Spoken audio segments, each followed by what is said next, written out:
Hi friends, welcome to my channel. Balu మీనాని ఇంట్లోంచి వెళ్ళిపోమన్న ప్రభావతి చెంప పగలగొట్టి నిజాన్ని బయటపెట్టిన సత్యం. అసలు ఏం జరిగింది? బాలు మీనాని ప్రభావతి ఎందుకు ఇంట్లోంచి వెళ్ళిపోమంటుంది? ప్రభావతి చెంప పగలగొట్టి సత్యం ఏ నిజాన్ని బయట పెట్టబోతున్నాడు? అసలు ఏం జరగబోతుందో తెలుసుకోవాలి అనుకుంటే వీడియోని చివరి వరకు స్కిప్ చేయకుండా చూసేయండి. అలాగే వీడియో గనక నచ్చితే తప్పకుండా ఒక్క లైక్ చేయండి.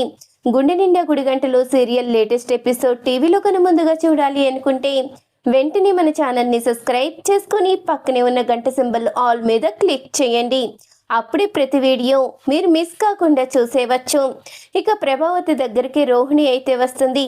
అత్తయ్య, మేము ఇంట్లో ఉండాలి అనుకోవడం లేదు, మేము ఇంట్లోంచి వెళ్ళిపోతాము. నాకు మనోజ్కి ఇంట్లో ఎలాంటి విలువ లేదు. కనీసం వదిన గారినన్న గౌరవం కూడా లేకుండా ఆ బాలు నోటుకొచ్చినట్టు మాట్లాడుతున్నాడు. ఒక అన్నాన్ని విలువ లేకుండా ఇష్టం వచ్చినట్టు చేస్తున్నాడు. మేము ఇంట్లో ఉండదలుచుకోలేదు అత్తయ్య, మేము బయటికి పోతాము.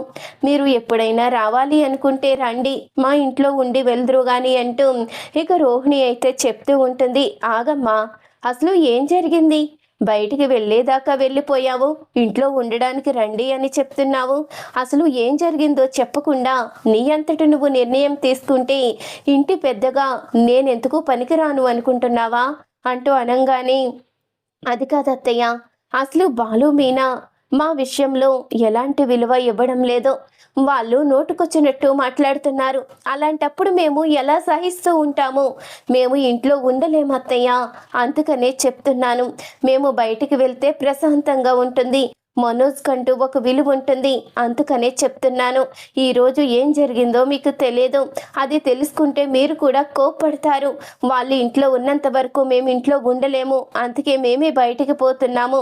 వాళ్ళని బయటికి వెళ్ళమంటే మామయ్య గారు ఎలాగో ఒప్పుకోరు, అందుకని ఎవరిని ఇబ్బంది పెట్టడం ఇష్టం లేకే మేమే వెళ్ళిపోవాలి అనుకుంటున్నాము అంటూ ఇక రోహిణి అయితే మనోజ్ విషయంలో బాలు చేసినవన్నీ బయట పెడుతుంది. అప్పుడిక ప్రభావతి అయితే కోపంగా కిందకి వస్తుంది. వరే బాలు, బయటికి రారా అంటూ పిలవంగానే బాలు మీనా అందరూ కూడా బయటికైతే వస్తారు. అప్పుడిక ప్రభావతి అయితే అడుగుతూ ఉంటుంది, అసలు ఈరోజు వాడు ఏం చేశాడని నువ్వు ఇలా చేశావు? ఎందుకు వాణ్ణి అవమానించావు? ఎందుకు వాణ్ణి ఇష్టం వచ్చినట్టు కొట్టావు అంటూ అనంగానే, వాడు ఏం చేశాడా? నా ఫ్రెండ్ వాళ్ళ ఇంటికి వస్తే వాళ్ళకి టిఫిన్ పెడుతూ ఉంటే దాని గురించి కూడా అవమానించి మాట్లాడి వాళ్ళు తినేటప్పుడే బయటికి వెళ్ళిపోయేలా చేశాడు. అలాంటి వాణ్ణి నేను క్షమించాలా? వాడు చేసింది తప్పు అనుకుండా నువ్వు నన్ను నిలదీస్తున్నావేంటి అంటూ బాలు అయితే అడుగుతూ ఉంటాడు. ఏంటి, వాడు చేసింది తప్ప? వాడింట్లో వాడు తినడానికి కూడా పర్మిషన్ ఉండాలా? బోర్డు ఫ్రెండ్స్, ఆఫ్టర్ ఆల్ డ్రైవరే కదా, వాడొచ్చి తినడానికి నా కొడుక్కి సంబంధం ఏంట్రా? వాడు గురించి నా కొడుకు ఎదురు చూడాలా టిఫిన్ తినడానికి? ఆయన అడ్డమైన వాళ్ళని తీసుకువచ్చి నా ఇంట్లో పెట్టడానికి నీకేం అధికారం ఉందిరా? ఎన్ని రోజులు పోనీలని చూస్తూ ఊరుకుంటున్నాను.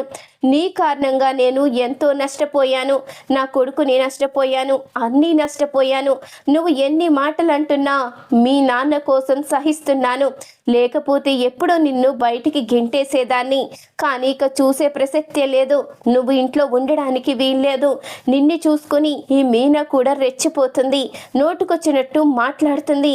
ముందు మీరు ఇంట్లో ఉండడానికే వీల్లేదు, బయటికి పోండి, మీ మోహం కూడా చూపించకండి అంటూ బాలు మీనానైతే ఇంట్లోంచి వెళ్ళిపోమంటుంది ప్రభావతి. అప్పుడే వచ్చిన సత్యం అయితే కోపంగా ఇక ప్రభావతి చెంపైతే పగలగొడతాడు. ఏంటి వాళ్ళు ఇంట్లోంచి వెళ్ళిపోయేది? ఏం తప్పు చేశారని? ఇక్కడ వచ్చిన వాళ్ళు అతిథులుగా భావిస్తాము. వాళ్ళు తినేటప్పుడు నీ కొడుకు ఒక్క నిమిషం కూడా నిలబడకుండా వాళ్ళని మధ్యలోనే లెగిచేలా చేశాడు. అలాంటి వాడు తప్పు చెయ్యలేదు అంటున్నావా? ఏ తప్పు చెయ్యని బాలుని మాత్రం నిందిస్తున్నావా? నువ్వు అసలు మనిషివేనా? నువ్వు గనక వాడిని సరిగా పెంచుంటే వాడిప్పుడు ఇలా తయారు ఉండేవాడే కాదు. ఆయన కొడుకుని నష్టపోయాను, నీ గురించే నా జీవితం ఇలా అంటూ నోటుకొచ్చినట్టు మాట్లాడుతున్నావే. ఇన్ని సంవత్సరాలు పోనీలని నోరు మూసుకుని ఊరుకున్నాను, ఇక నిజాన్ని బయట పెట్టక తప్పదు. నువ్వు కొడుకుని నష్టపోయింది బాలు కారణంగా కాదు, నీ ముద్దులు కొడుకు మనోజ్ కారణంగా. నీ కొడుకుని నీటిలో దోచేసి చంపేసింది మనోజ్ గాడే. ఆ నింద బాలు మీద నెట్టాడు. ఆ విషయం నాకు అప్పుడే తెలుసు. కానీ నువ్వు మనోజ్ని ప్రాణంగా చూసుకుంటావు కదా, నువ్వు ప్రాణంగా ప్రేమించే నీ కొడుకే ఇదంతా చేశాడు అంటే నువ్వు తట్టుకోలేవు, గుండాగి చస్తావు అని ఈ నిజాన్ని బయట పెట్టలేదు. ఇప్పుడు చెప్పు, నీకు ద్రోహం చేసింది ఎవరు? నువ్వు నెత్తిన పెట్టుకో చూస్తున్నా నీ గారాల కొడుకా, లేకపోతే నీ కడుపును పుట్టిన నీ ప్రేమని నోచుకోకుండా అభాగ్యుల్లా ఉంటున్న బాలుయ? ఎవరు నీకు అన్యాయం చేసింది? అసలు ఒక్కసారి తల్లి మనసుతో ఆలోచించి చూడు. ఎవరిని ఎలా చేస్తున్నావో, ఎవరిని ఎలా చూస్తున్నావో. పెద్ద కోడలు, డబ్బున్న కోడలు అంటూ రోహిణిని నెత్తిన పెట్టుకుంటావు, మనోజ్ని నెత్తిన పెట్టుకుంటావు, మీనాని ఇంటి పని మనిషి కన్నా దారుణంగా చూస్తావు, బాలుని కూడా అంతే దారుణంగా చూస్తావు. వాళ్ళిద్దరూ గనక లేకపోతే ఈరోజు ఇల్లే లేదు. నీ పెద్ద కొడుకు పెద్ద కోడలు నిన్ను చూస్తారు అనుకుంటున్నావేమో, కనీసం నీకు గింజ నీళ్లు కూడా పోయరు. అది తెలుసుకో అంటూ సత్యమైతే నిజాలు బయట పెట్టేసరికి ప్రభావతి అయితే కుమిలిపోతుంది. తను చేసిన తప్పులన్నీ తెలుసుకొని బాలుకైతే క్షమాపణ చెప్తుంది. ఇన్ని రోజులు నువ్వే నా జీవితానికి నష్టజాతకుడివి అని ఫీల్ అయ్యేదాన్ని, కానీ ఇప్పుడు అర్థమవుతుంది ఎవరు నష్టజాతకుడో, ఎవరు తప్పు చేశారో అన్నీ తెలుసుకున్నాను, నన్ను క్షమించరా అంటూ బాలుకైతే ప్రభావతి క్షమాపణ అయితే చెప్తుంది. చూసారు కదా ఫ్రెండ్స్, ఈ వీడియో కనుక నచ్చితే తప్పకుండా ఒక్క లైక్ చేయండి. అలాగే ప్రభావతి తన తప్పు తెలుసుకుని బాలుకి ఇలాగే క్షమాపణ చెప్పాలి, బాలుని అర్థం చేసుకోవాలని మీరైతే కోరుకుంటే మన ఛానల్ని సబ్స్క్రైబ్ చేసుకొని పక్కనే ఉన్న గంట సింబల్ ఆల్ మీద క్లిక్ చేయండి. ఈ వీడియో కనుక నచ్చితే ఎస్ అని కామెంట్ చేయండి.